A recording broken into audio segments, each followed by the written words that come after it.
Rob, you had to grind that one out. Yeah, it was tough. I think we actually played quite a bit and put a lot of pressure on in the first half. So it was quite tight, obviously, at half time, but that pressure does mount up, and we're delighted with the bonus point. Against a side that came and they changed quite a few of their guys, and that sometimes that works for a team. They make those changes. They got relatively little to lose coming here, and they went for it. And they played some good rugby. They made it a very, very tough game for us.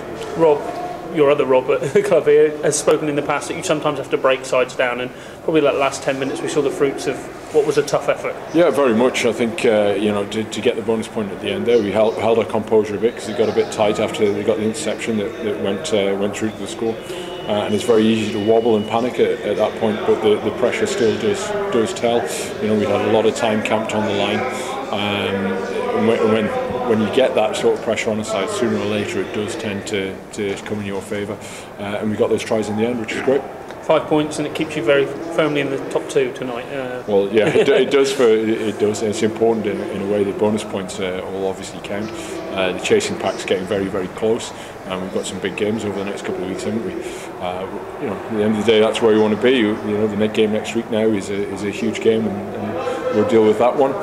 We'll have a couple of days now. We've got an unusual Saturday game today, which gives us a bit of time to recover and to prepare for what will be a very tough game next week. As coaches, you've talked about enjoying every moment, especially of this run-in now, and you're making the most of it. And today was probably at times not very enjoyable. I don't know whether I'm enjoying it that much.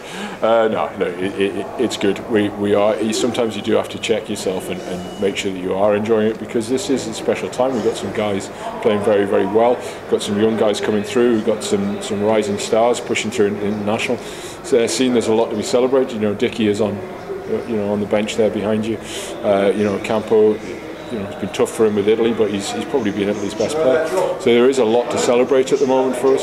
So yeah, we're pretty happy. And Henry Slade back in the side today. That's a big fillip for you going into this last block of the season. Yeah, it is, because he's a quality player, isn't he? And they've done an amazing job to get him back on the pitch. I think in such good order. Very tough, nasty injury to come back from.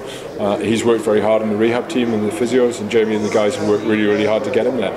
That's a credit to them. We've got another couple of guys coming back in the next few weeks as well, in Mitch and Welshie, which will just give us that competition and that strength really in depth, because some of the guys have been in there week in, week out for a long period now, and playing well. But that competition is actually what drives the standards, and that's the thing we need to keep pushing on. You talk of standards there, one man who's driven it for many years, Gareth Steenson, breaking the all-time record today. That's another great achievement in itself. Yeah, it is. It's fantastic. I think that's a huge accolade for Gareth. He is a killer in front of the post, there's no doubt about it, and he's been a key part of Exeter's success for many years now. On and off the field, he's a key part of the culture off the pitch as well. And I think he adds so much more than just those points. But I think that is it's a great thing for him to have, because he's been such a good player for us. And you take it into next week, Northampton, a game which will be pretty close to yours and Ali Heifer's hearts, but a tough game in itself. Yeah, very tough game coming up. And I think, as I say, we'll take a bit of time to recover from this now, and then we'll get stuck into the Northampton prep and get stuck into Northampton.